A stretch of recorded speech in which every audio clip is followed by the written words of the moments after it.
Whenever all of my judges are ready, excellent. Then I believe we can go ahead and begin. It had just happened. For the first time ever, my name was in a newspaper. The newspaper editor he knew me enough to write my name, I guess just to announce that my birthday was happening and turned 18, but still, I was in my town's biggest newspaper. I was known, not just throughout the town, but by the very newspaper editor. It was a moment of ethereal wonder unlike any other I'd ever experienced. It's feeling great to be known, is what I was thinking. But far too often we're so caught up in a feeling of being known, of perhaps popularity, of being known by someone famous or important, that we forget that we are known by the maker of the universe, by the one who placed the stars in motion, by the one who was killed for our transgressions. We are not only known by him, but we are loved by him. Today I was asked how man can know God, but I believe this question is better asked in a different way. How can God know a man? And how can God allow a man to know him?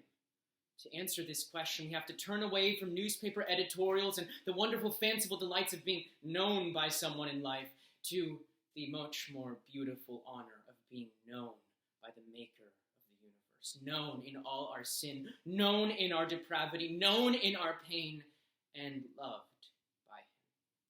We'll turn to three different points. Firstly, our redemption by him. Second, our regeneration in him. And lastly, the realignment of our lives that follows.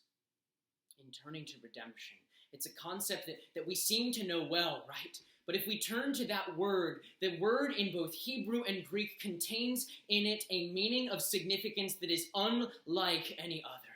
The word redemption means to be bought, to be ransomed by blood or by great price. Not just anything that is bought, not just a newspaper on the street, but a life that is ransomed from slavery and brought into freedom. It is known eternally and brought to bear. We are told in Isaiah 63 that in all our suffering he suffered, and the angel of his presence saved them. He redeemed them. Isaiah 61 puts it in an even more beautiful way. We are told we are clothed in salvation. Think about what a physical representation that is of being known by God. We are clothed. Our very identity is built in who he is. The clothing, the armor that we wear every day is defined by Christ and his redemption. Leviticus lays down that this knowledge, the knowledge of guilt within our souls before redemption has taken place. It requires, in Leviticus 7, verse 13, a perpetual and never-ending due on our behalf to make atonement, to, in essence, attempt to redeem ourselves by sacrificing an animal by blood, to make ourselves right with God. In knowing him, we were required to make perpetual dues. Yet in Hebrews chapter 7, we're told that there is a new priest we have the great honor and privilege of knowing, who has redeemed us and who knew us, and who now makes perpetual, never-ending atonement on our behalf. To meet the requirement in Leviticus, our God both knows our sin and redeems us. As David proclaims in Psalm 51, "You knew my sin in my mother's womb."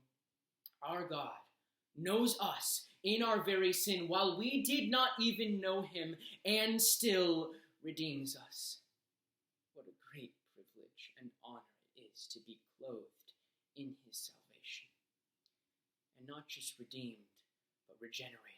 Our lives are forever changed by being within Christ. He knows our sin and regenerates our heart, that our relationship with him may be counted eternally different, utterly changed, reformed in every aspect, that all of our evil desires are made right in him. We are regenerated, made new, and now our relationship with him is made right. We no longer, as Isaiah 59 verse 7 says, seek the light, yet find darkness. Now we may experience the light of all such things lead to the most beautiful of points, a realignment of our lives, a realignment in several different categories, a realignment to trust God, a realignment to faith in God, a realignment to joy in God, and the natural result to worship God. Isaac Watts points out that it was by our very own transgressions against the law that we sharpened the rods of steel used against our Savior in death, and how must we love him for that? Brother Lawrence says that knowing God is this, to know our sin and depravity and know all that we are, and in return look upward and see the torrent of grace that flows upon us like a waterfall of his love, and accept with knowing knowledge this great, glorious Redeemer, who has washed us clean, who has known us when we did not deserve to be known, and who has allowed us to know him. That is to know God, and what a glory. Thank you. 6 minutes and 6 seconds. Thank you all so much for judging today. Have a wonderful rest of your day.